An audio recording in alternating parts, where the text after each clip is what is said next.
Form 6 जिस school ने जमा नहीं करवाया है वो फीस नहीं बढ़ा सकते हैं, लेकिन इसको लेकर हम चर्चा कर रहे थे कि कुछ स्कूल ऐसे भी हैं जिन्होंने फीस बढ़ा दी है लेकिन फॉर्म 6 भी जमा नहीं कराया है। अभिभावकों की प्रतिक्रियाओं को लेकर आपके पास क्या जानकारी है, क्या कह रहे हैं, इस नियम को लेकर क्या कहना है और फीस बढ़ोतरी को लेकर क्या आप तक जानकारी पहुंच पा रही है, अभिभावकों की तरफ से क्या कहा जा रहा है? ढोल साहब, आवाज सुन पा रहे हैं मेरी आप? सर बिल्कुल अभी आवाज आई आपकी। ढोल साहब, ये जो सरकार की तरफ से एक आदेश जारी किया गया है कि सभी स्कूल जो प्राइवेट हैं उनको 6A फॉर्म भरना होगा, जिन्होंने नहीं भरा वो फीस नहीं बढ़ा पाएंगे। हालांकि ये चर्चा का विषय अक्सर बना रहता है कि कुछ स्कूल फॉर्म 6 से भरे बिना भी फी बढ़ा देते हैं और इस कोरोना संकट काल में ऐसी भी शिकायतें आई कि स्कूलों ने बेतहाशा फीस में बढ़ोतरी की है, अभिभावकों की नाराजगी की खबरें आई। इस नियम को लेकर अब क्या मानना है आपका, क्या कहेंगे, कितना महत्वपूर्ण इसको मान रहे हैं और समय को लेकर बात करेंगे आपसे? नियम सभी अच्छे के लिए बनाए जाते हैं, नियम का पालन और नियम का पालन कराने वालों की नीयत कहीं ना कहीं पर उस पर सच्चा बना रहता है जी। अब फॉर्म 6 के बगैर आप फीस नहीं बढ़ा पाएंगे, लेकिन फॉर्म 6 पिछले साल तो किसी ने भरा ही नहीं। और अब रही बात, अभी 31 मार्च मेरे ख्याल से वो लास्ट डेट थी और काफी स्कूलों ने वो फॉर्म 6 भरा भी नहीं है। उसके बाद भी 50% से लेकर और 70-80% तक लोग स्कूलों ने फीस को बढ़ाया है। एक उस फीस के अंदर ही सब कुछ समायोजित कर दिया जाता है। लेकिन नियम ये कहता है, जो हमारा हरियाणा एजुकेशन कोड ये है, वो सभी तरह के जो बोर्ड बने हुए हैं, चाहे वो केंद्रीय विद्यालय शिक्षा बोर्ड हो, चाहे वो हरियाणा विद्यालय शिक्षा बोर्ड हो, सिर्फ 5 से 10% से ज्यादा आप फीस बढ़ा ही नहीं सकते। लेकिन 50% से लेकर 80% तक इस सेशन में फीस बढ़ाया गया। ये सरासर नियमों की अवहेलना है, लेकिन आज तक सरकार ने इस दिशा में कोई कानूनी कार्रवाई नहीं की। दूसरी बात, नियम बना दिए जाते हैं, लेकिन नियम को फॉलो करके अगर जो उसको फॉलो नहीं करता उसके खिलाफ कोई कानूनी कार्रवाई नहीं की जाती। ढोल साहब, आपके पास आ रहा हूँ, मेरे साथ SS गोसाई हैं, अध्यक्ष प्राइवेट स्कूल के एसोसिएशन के, उनसे जरा पूछ लेते हैं। गोसाई साहब, स्वागत है आपका।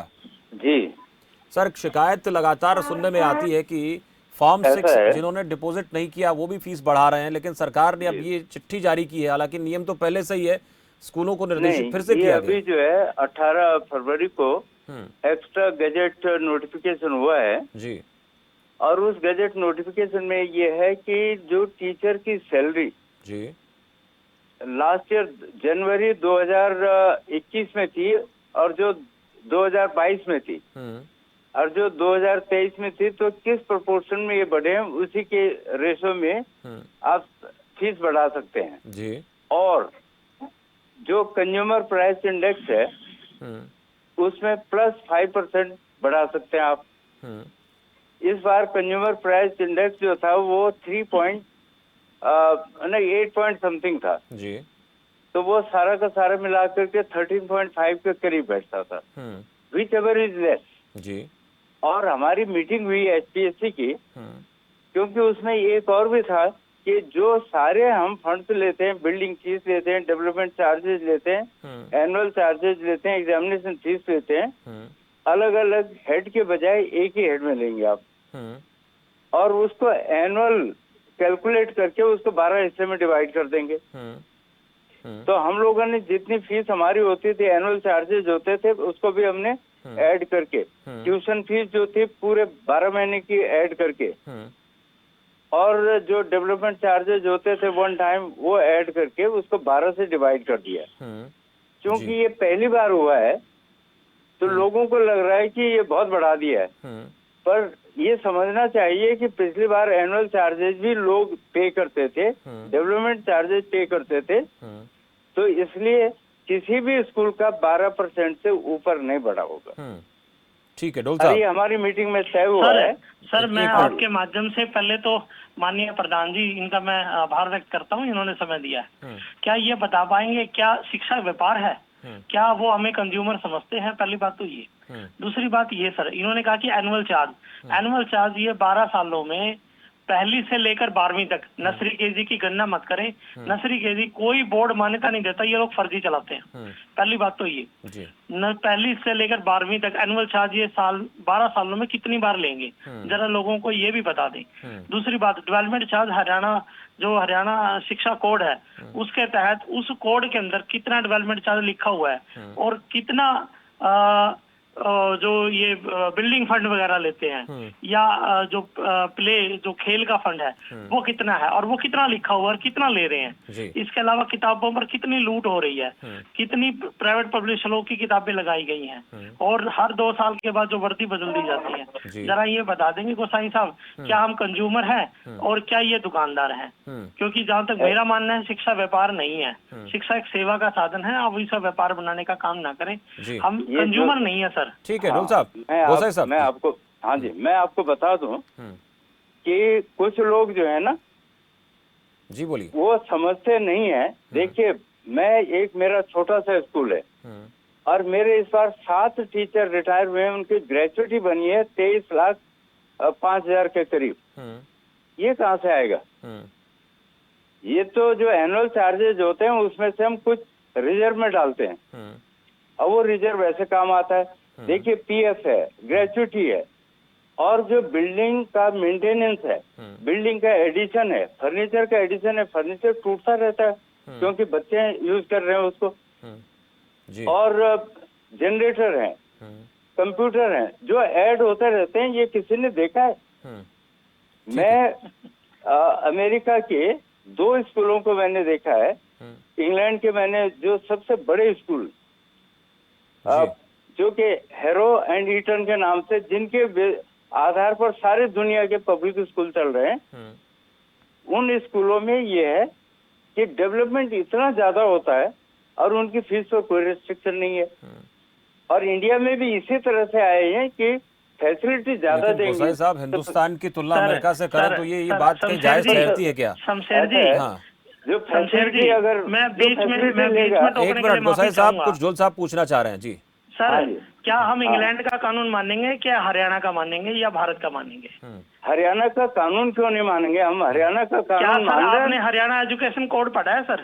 मैंने बिल्कुल पढ़ा है। मैंने तो उसका कोर्ट में भी वो किया, हमने चैलेंज। स्पोर्ट्स फंड कितना है सर सालाना? सर सालाना स्पोर्ट्स फंड कितना देना है? वो प्राइवेट स्कूलों के लिए कहीं रेस्ट्रिक्शन नहीं है। क्या बात करते हो सर, फिर आपने एजुकेशन कोड पढ़ा ही नहीं सर। वो जो है हरियाणा के स्कूलों के लिए आज तक हमने 20 रुपए सालाना है सर जी। ऐसा है, वो 20 रुपए सालाना सर। बिल्डिंग फंड कितना है सर हरियाणा एजुकेशन कोड में? अरे आपको मैं बताऊं कि अगर हम हरियाणा के स्पोर्ट्स में अगर पार्टिसिपेट करते हैं तो हमारे 12th क्लास के 11th और 12th क्लास के साइंस के बच्चों से तो लेते हैं 100 रुपया और दूसरे बच्चों से लेते हैं 90 रुपया और आर्ट्स के बच्चों से लेते हैं 60 रुपया।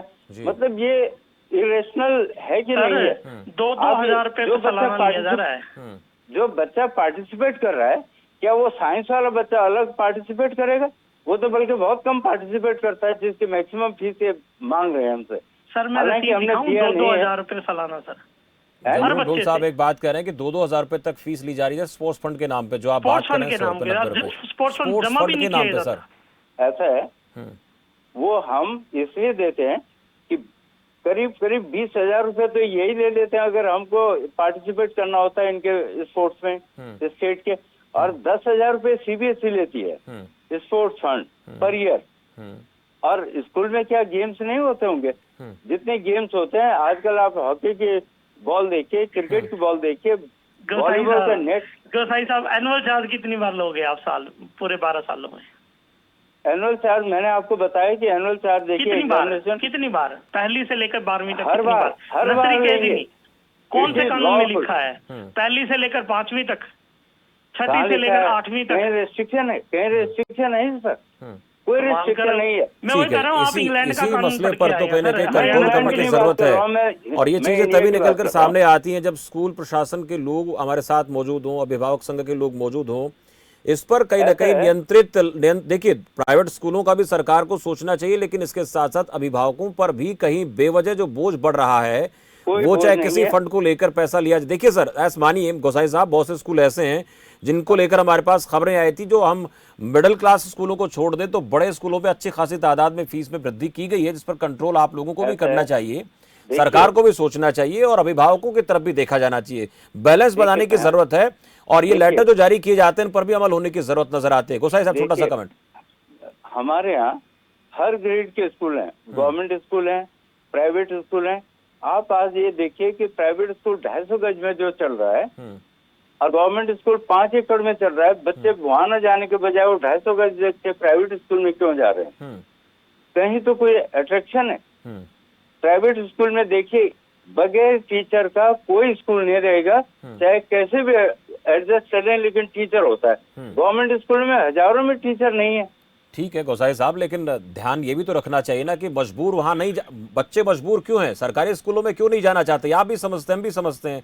अब ऐसी स्थिति में एक माँ बाप की तो मजबूरी है ना कि वो अपने बच्चे को प्राइवेट स्कूल में पढ़ाए, क्योंकि सरकारी स्कूल में पढ़ाई नहीं है, स्टाफ नहीं है, सिस्टम नहीं है। आपने अब ऐसे हालात में जी ऐसा है, हाँ, जो अगर किसी भी स्कूल में आके देखें, कोई भी पेरेंट, मैं तो कहता हूँ मेरे पास आके 4 पेरेंट बैठ जाए, मैं उनको समझाऊंगा कि एवरेज प्राइवेट स्कूल का खर्चा कैसे चलेगा। आज एक टीचर की तनख्वाह जो है, अगर एवरेज स्कूल 25,000 रुपए दे रहा है, एवरेज कहाँ मिलती है सर? गोसाई साहब एवरेज 25,000 रुपए कहाँ है सर? 5,000 रुपए। गोसाई साहब ये जो आप 25,000 की बात कर रहे हो, कौन सा स्कूल? मैं कुछ एक स्कूलों को छोड़ दूं तो ये जानकारी मुझे भी है सर। निजी स्कूलों में 8,000, 10,000, अब वो दिखाने के लिए 50,000 हो सकती है, बताने के लिए 25 हो सकती है, लेकिन असल में क्या सर, वह 8,000 रुपए, 10,000 रुपए, 12,000 में टीचर पढ़ाते हैं सर? ये गोसाई साहब मानना पड़ेगा आपको। हमारे सीबीएसई एफिलिएटेड स्कूल में 15-16 हजार रुपए से कम बिल्कुल नहीं होगी किसी भी स्कूल में। अब 25 की बात आप कर रहे थे सर, एवरेज 25 की बात कर रहे थे एवरेज। हाँ है, 60,000 और 70,000 रुपए के सर। ऐसे भी स्कूल हैं जो 10,000 रुपए, 12,000 रुपए देते हैं, लेकिन अकाउंट में 25 डालते हैं, 12,000 रुपए वापस लेते हैं। सर कोरोना काल में तो वेतन भी नहीं दिया। देखिए अगर लेते हैं तो उनका म्यूचुअल अंडरस्टैंडिंग होगी। तो यही तो मैं कहना चाहता हूँ सर, ऐसे हालात भी हैं, ये भी है। ऐसा है, ये म्यूचुअल अंडरस्टैंडिंग उनकी होगी। मैं कह नहीं सकता हूँ इस पर कुछ भी, लेकिन इसमें पेरेंट्स को कहाँ ऐतराज है? पेरेंट्स को ऐतराज इसी बात पे सर कि आप करें 25,000 रुपए एवरेज सैलरी होती है, लेकिन मिलता 10-12,000 रुपए। उसी हिसाब से ऑडिट जब होता है, ऑडिट में क्या दिखाया जाता है? बड़ा सवाल है सर। ऑडिट में यही 25,000 रुपए दर्शाए जाते हैं कि 25,000 रुपए सैलरी इसको मिलती है। वो कुछ दर्शाते हैं, लेकिन लॉफुली वो जो दिखाते हैं वो अप्रूव होता है कि नहीं होता? इनकम टैक्स यही तो ठीक करता है, सीबीएसई करता है। मैं रोकूंगा आप लोगों को। चर्चा इस मसले पर हो रही थी कि अभिभावकों पर बेवजह बोझ नहीं बढ़ना चाहिए। उसमें स्कूलों की, प्राइवेट स्कूलों की कुछ जगह मनमानी भी है, प्राइवेट स्कूलों के सिस्टम में कुछ खामियां भी हैं। इसको लेकर प्राइवेट स्कूल एसोसिएशन को काम करना चाहिए। और अभिभावक जो लगातार एक बात कह रहे हैं कि जो प्राइवेट स्कूल है वो बच्चों के ऊपर, अभिभावकों पर बोझ बढ़ा रहे हैं, अभिभावकों को भी थोड़ा सा निजी स्कूलों की तरफ देखना चाहिए और सरकार को एक बैलेंस बनाने की जरूरत है। आदेश तो पारित कर दिए जाते हैं, लेकिन आदेशों की पालना कितनी हो रही है, अवमानना कितनी हो रही है, इस पर नजर रखने की जरूरत है। बहुत शुक्रिया आप दोनों का हमसे बातचीत